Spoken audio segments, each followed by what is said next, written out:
welcome back to EDH Deck Building. I'm your host, Demo, and this is 10 more Commander deck ideas. My first video was a hit, everyone was liking the ideas, and I got lots more. So here we go, starting out at number 1, Zur Enduring Ideal. And essentially the deck here is Enduring Ideal, okay? The Zur is, I think, just the best match as the commander for this, but basically the deck is an Enduring Ideal deck. So for anyone who hasn't seen it before, okay, Enduring Ideal, 7 mana, 5 white, sorcery. Search your library for an enchantment card and put it into play. That's pretty good, right? It has this very unique effect, Epic, okay? This is from Kamigawa. There was a cycle of these. There's one for each color. For the rest of the game, you can't cast spells. At the beginning of each of your upkeeps, copy this spell except for its epic ability. So basically what you do is on your upkeep, you're just going to go get an enchantment out of your library and put it directly into play. You can't cast spells though. That's it. You can't even cast your commander. Okay, if your commander's in the command zone,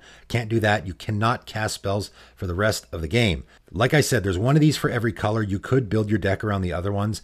I think Enduring Ideal is the best of the bunch, especially in Commander, because just being able to go get any enchantment out of your deck and put it directly into play is pretty fantastic. As we all know, Zur decks are really powerful because they can do that, but limited to 3 CMC or lower. Enduring Ideal has no limitation at all. The reason I like this with Zur, though, is because first of all, the black and the blue allow us to tutor for our Enduring Ideal, right? The deck's not going to be very good if we don't get it, or at least it's not going to be very interesting. I guess it would just be a boring old Zur deck. Secondly, one of the main things that people get when you have an Enduring Ideal deck, one of the first things you get is Paradox Haze, because Paradox Haze is going to give you 2 upkeeps, all right? And if you have 2 upkeeps, then your Epic triggers twice. So you're going to now be able to get 2 enchantments a turn, right? And Zur can go get Paradox Haze, right? So you can cast your Enduring Ideal, and your Zur can go get your Paradox Haze instead of wasting that with your Enduring Ideal. And then with your Enduring Ideal, you can go get Overwhelming Splendor or something. I don't know. Sphere of Safety, maybe something like that, right? And then if you want to set up a combo like Decree of Silence and Solemnity, again, now Zur can go get the Solemnity half of the combo.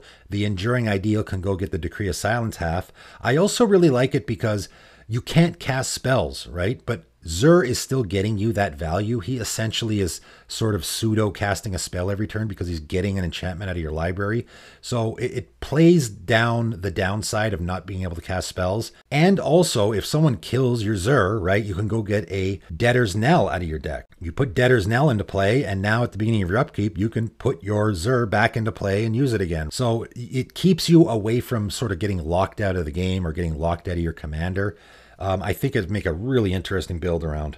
Next up, number 2, Song of Creation. This is an idea. I mean, obviously this card is incredibly powerful, right? Every time you cast a spell, you're going to draw 2 cards. That's really, really powerful. Even though this feels like a really good commander card, a lot of people, I don't think, sort of figured out how to use it. I mean, you can also play an additional land on each of your turns, so that's pretty good. But at the beginning of your end step, you're going to discard your hand.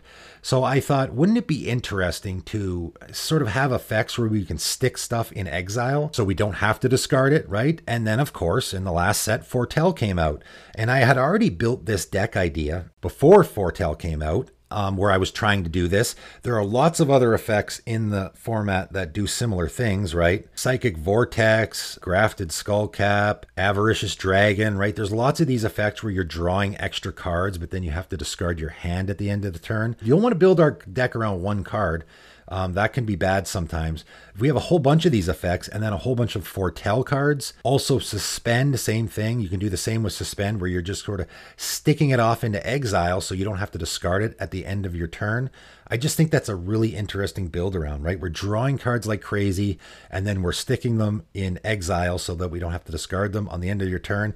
That's pretty much the deck, right? Just tons and tons of value there.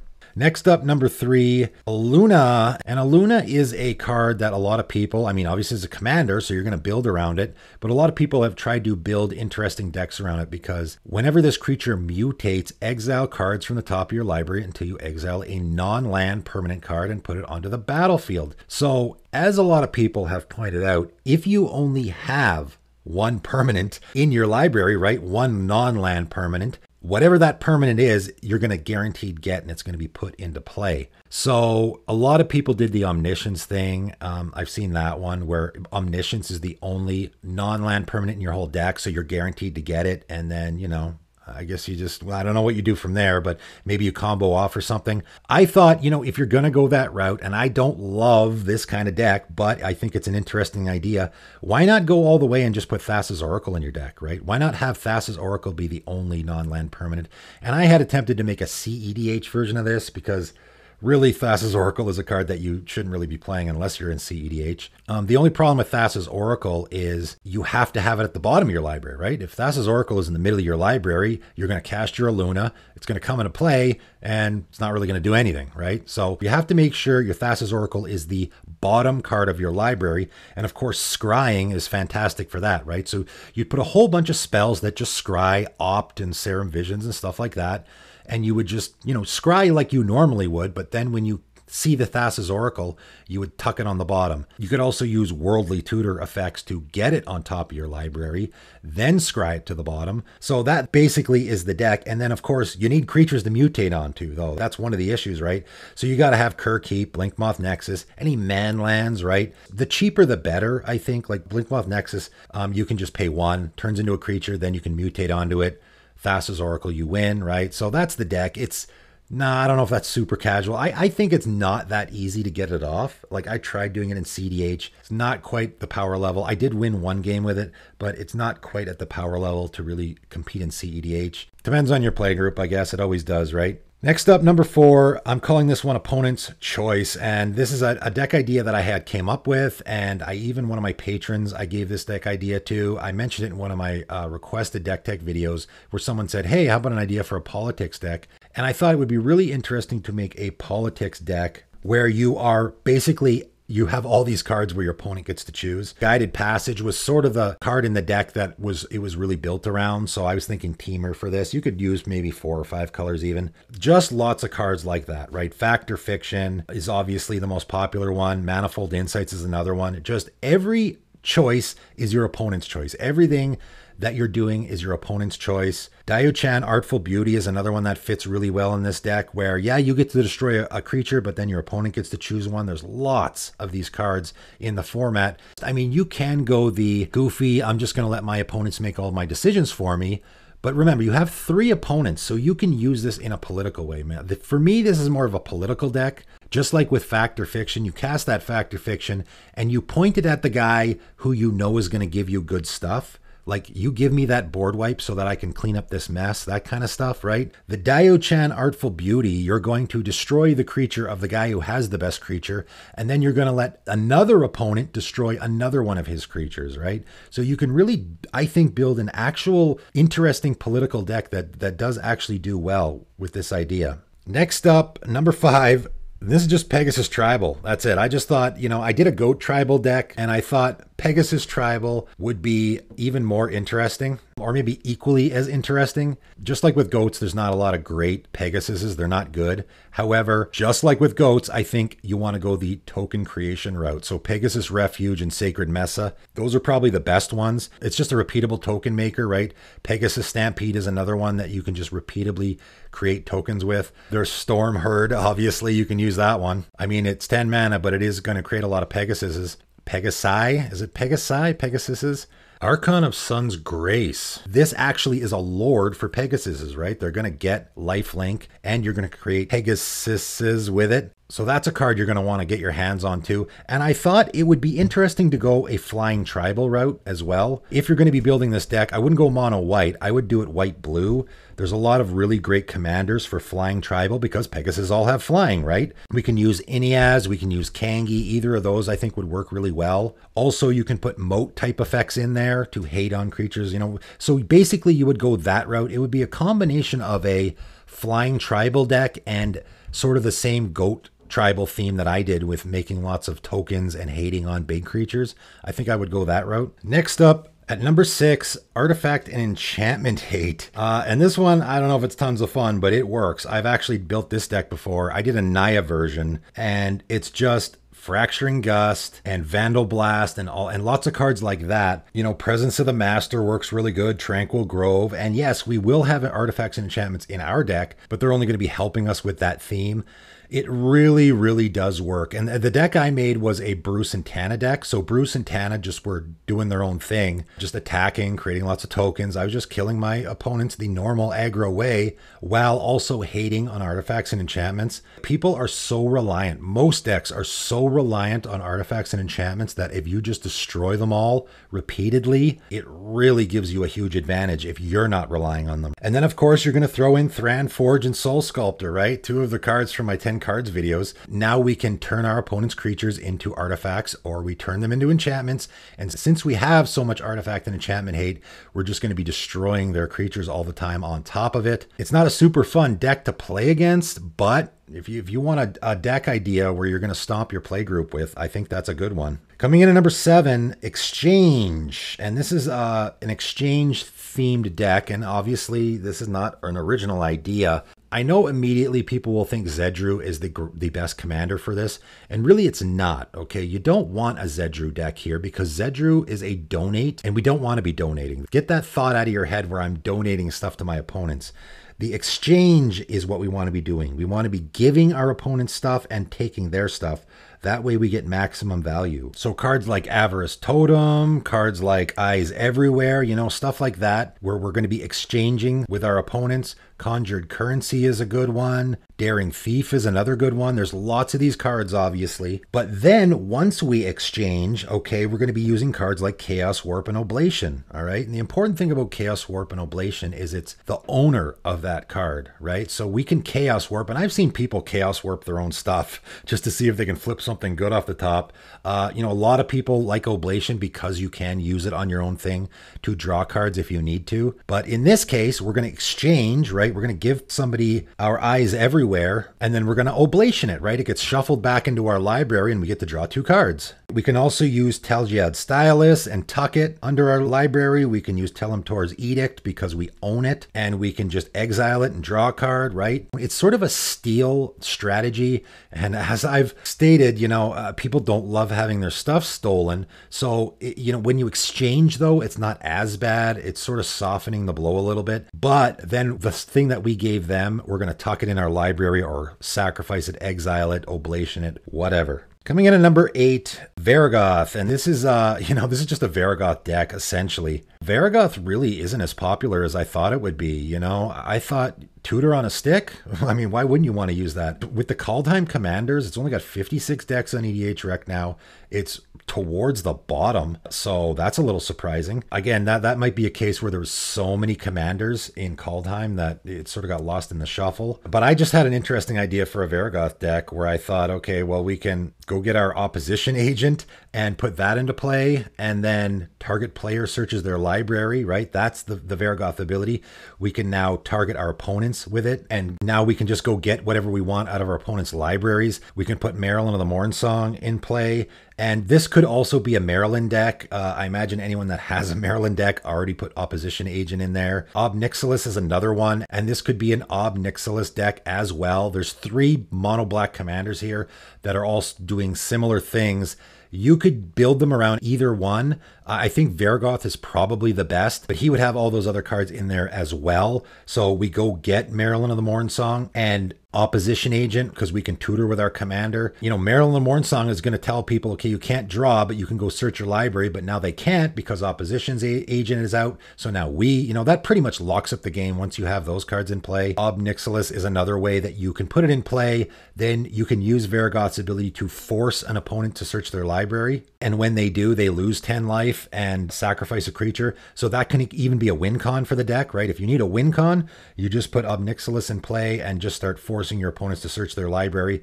They'll get nothing, or you'll go get something if Opposition Agent is out, but you're just eventually going to kill them, right? I think it's an interesting idea. The only reason why I wouldn't build that deck is it's kind of, you're just sort of doing the same thing every time. Varigoth I thought was going to be way more popular and isn't. Very surprising. and I would totally build that deck. I'm just not a big fan of sort of I tutor for the same pieces every single game sort of thing. It kind of might get boring after a while, but if you like that kind of thing, it's definitely going to be an interesting and powerful deck. Coming in at number 9, this is an idea I just had with Valrosh Shapeshifter and Tortured Existence. I talked about this in one of my 10 cards videos, and I just thought this is such a fantastic little combo with these two cards that you could really build a deck around it. Basically, whatever the top card of your graveyard is, if it's an Elish Norn, if it's a Shieldred, anything like that, your Valrosh Shapeshifter is going to be that exact card, right? It has the full text of that card. And Tortured Existence allows you to keep rearranging your graveyard, right? So the thing that you discard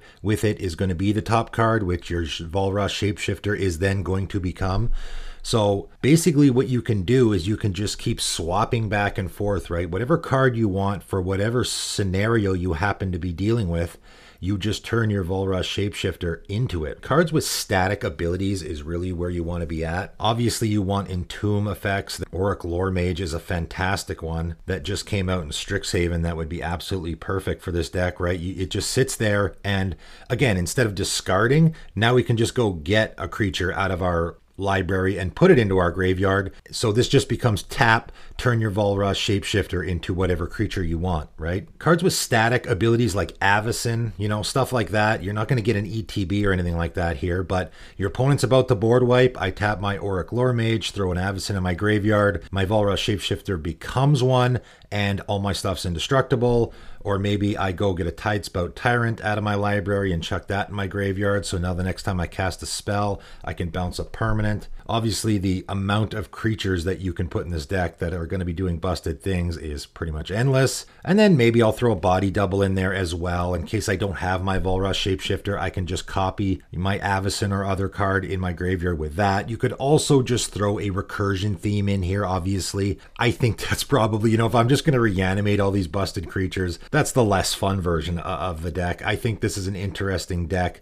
built around Valrosh Shapeshifter. You know, I guess it would be maybe a hidden commander type of deck. And I'm just rearranging the top card of my library so that it turns into the creature that I want my Valrosh Shapeshifter to be. I think it's a very interesting and fun deck. And lastly today, I'm going to call this my Devastator deck. For anyone who's a Transformers fan out there, Devastator is the front end loader and the dump truck and that. They combine into Devastator. That was always my favorite one from the show. But basically, it's an assemble deck. It's let's assemble these pieces to make something, you know, a lot better. And obviously the perfect example is this Kaldra. So you have Shield of Kaldra and Sword of Kaldra, right? But most importantly, you have Helm of Kaldra, which has that ability where you pay 1, and if you control an equipment named Helm of Kaldra, Sword of Kaldra, and Shield of Kaldra, you create a 4/4 colorless avatar creature token and attach all those equipment to it. So what you end up getting is a 9/9 first strike, trample, haste, indestructible creature that when it deals damage to a creature, you exile it. So I think I've got all the abilities there. Pretty unstoppable beast, in other words. But I wouldn't just do that. There are also other artifacts that do this, okay? The Empires series, right? You got Crown of Empires, Scepter of Empires, and Throne of Empires that care if you have the other pieces in play. So similar to Kaldra, you're not assembling it necessarily, but you know, Crown of Empires, you tap target creature, but you gain control of that creature instead if you control artifacts named Scepter of Empires and Throne of Empires. So if you have all three in play, they become a lot better. They're not very good on their own. Throne of Empires creates a soldier token, but you're going to create 5 of those tokens instead. And I just thought if you're doing the Kaldra theme where you're sort of searching for artifacts and putting them to play, why don't we also throw the Empires set in there as well? And if there's any others that do this, I don't know, you could even throw them in there. That way, you know, we have a whole bunch of artifacts that we want to get and we can go with that theme. We can go in an artifact theme. I thought maybe Arkham Dagson even would be a good commander for this deck. Tap him, you sacrifice a artifact creature, then you search your library for a non-creature artifact card and put it onto the battlefield, right? All those pieces we are looking for are non-creature artifacts. So I guess you would put a bunch of, I don't know, token artifacts in your deck, sacrifice a Thopter token or a Servo token, go get your sword or your shield or your Crown of Empires or whatever. Any artifact commander I think would be good for this deck. I think Arkham Dagson's good just because he actually can go tutor for those pieces, so that's pretty handy. I just think it would be a really interesting build around, right? You assemble Kaldra, but also you have this other, you know, the Empires group that you also can put together if you want. So a lot of interesting deck ideas, you know, some more interesting than others, I guess, to each his own. So if you're interested in any of these ideas, just feel free to take it and run with it. It's always fun to have a deck that is just a little different, right? I mean, you can have in your collection, you can have all those really great focused powerhouse decks, but it's always fun to have a deck like one of these in your collection where it's sort of that goofy thing that maybe you're doing. Not necessarily bad. It can be really good. It can actually work. But when everyone else pulls out their, here's my weird deck idea, you know, someone pulls out their Goat Tribal deck, you're like, hey, I'm going to pull out my Pegasus Tribal deck. Just makes for a more interesting game overall when everyone's doing the same thing like that, right? I had a lot of people in the first one say, I want to see this deck, I want to see that deck. I'm actually going to build one of these decks. So I'm going to have a poll in the description below. Vote on that poll which deck you want to see. And I will do the same for the first video, okay? So for this video and for the first one, if you haven't watched the first one, go check it out. All the 10 deck ideas on that first video, I will list them in a poll and you'll pick your favorite one. Same goes for this one, right? I'll have 2 different polls, one for each of the videos. You pick your favorite deck and the one that does the best on each video, I'll do one from each, right? So the next video I do, you know, however long into the future, will be the top idea from this video and the top idea from the last video. And I'll actually do a deck breakdown and a deck list. But that is all. That is 10 more interesting and unique deck ideas for people to make their own. But that is it for today, and thanks for tuning in.